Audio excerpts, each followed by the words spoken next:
Welcome back to the channel, everybody. In today's video, we're going to do a tiger stripe. I've had a lot of inquiries about it. We got a cobalt blue, medium action, 7-foot rod. We've got our mark already for our fighting butt. We're going to do 6 inches in between the grips. I like the split grip. We're going to do yellow and green, 2 wraps of yellow, 2 wraps of green all at the same time. Customer likes this yellow and green on the cobalt blue. He's already bought another one, and he liked it so much he's asking for a second rod. So we already got the spool set up here with two spools of yellow, 2 spools of green. It's a color fast pro wrap thread. I still use thread preserver, but I'm going to speed this up so you ain't got to watch all this boring putting the thread on stuff here. And we'll stop again and talk about this as we go.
Okay, we got our pull string in.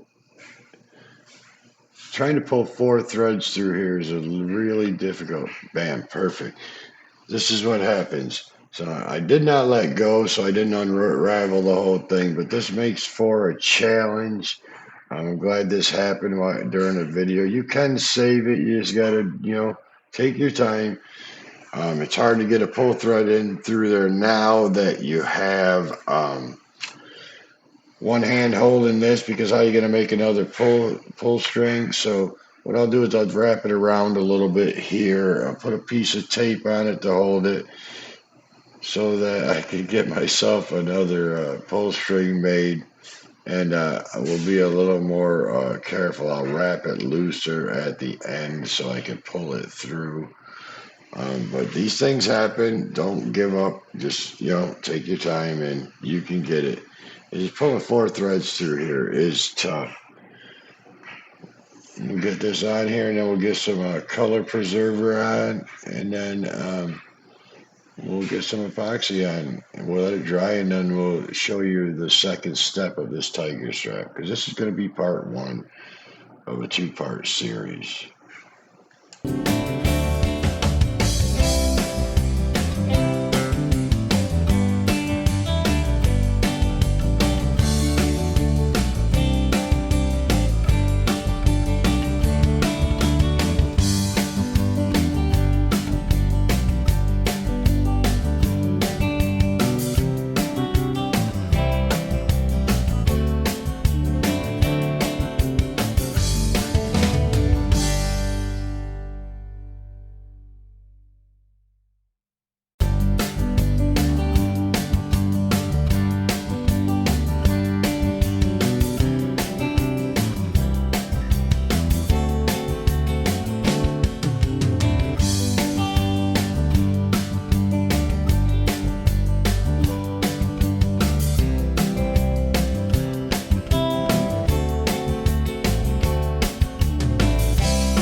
Okay, so now that we got it tied off, wrapped up good, we're going to put tape on each end, and we're going to draw arrows on all 4 sides.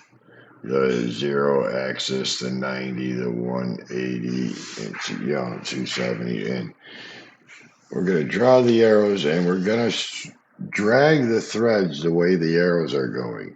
Now we're putting these arrows on here so that after we epoxy this, we know which way we made the threads go the first time. So after we wrap it again, because we do have to do this again after the epoxy dries, we'll know to drag our threads the opposite way. And it really makes a cool look. They call it the tiger stripe. I love it. On an LSU rod, I did a purple, the LSU's mascot's the tiger, and their colors are purple and gold. I did this with the purple and this yellow right here. And I think that rod sold for, I think it sold for $650. I posted it on LSU Facebook page, and it sold really quick. What I'm showing you there is the plastic. You want to use something round and metal to do this. You scratch it. See how I'm going with the arrow? Scratch it with the arrow. And I left these threads through here like this on purpose, because if you go to the end and do it too hard, you can pop the threads back off again. So I leave it there in case something happens. I can always pull the threads tight again. So we'll just drag this, see, and loosen it up. Boom, I'm going to tighten it back up.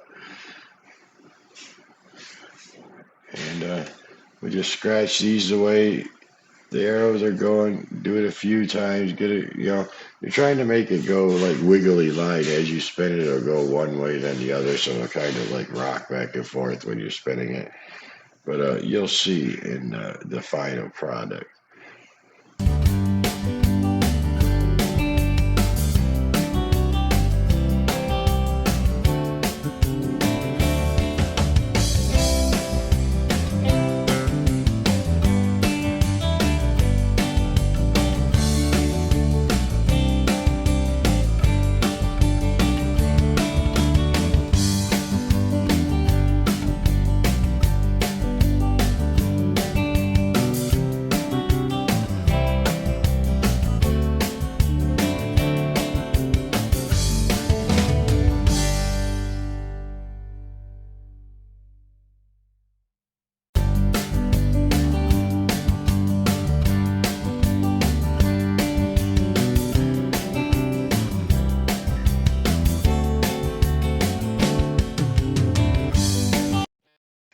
Okay, I'm ready. I'm happy with the way we scratched it, both, all four sides. And we're gonna get some color preserver on this, and then I'll just let it dry overnight, and then we will epoxy it. I just remembered this power wrapper that I'm using here has my dryer motor burned up on it. So I am going to have to change this motor out before I put the epoxy on. So I'll probably throw that video up in between these two videos. I might as well do a video on how to change your dryer motor on your power wrapper.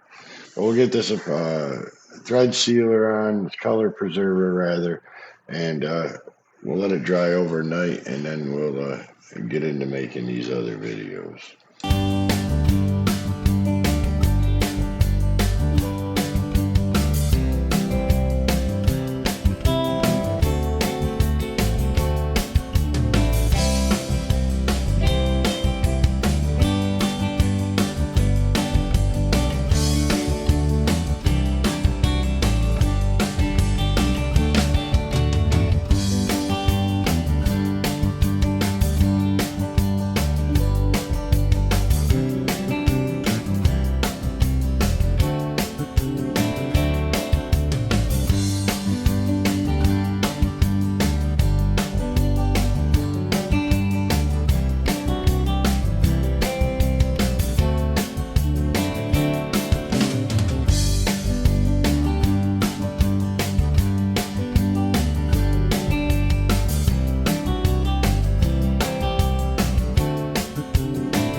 Okay, we got the color preserver done. I recommend cleaning your brush right away so you don't forget and ruin your brush.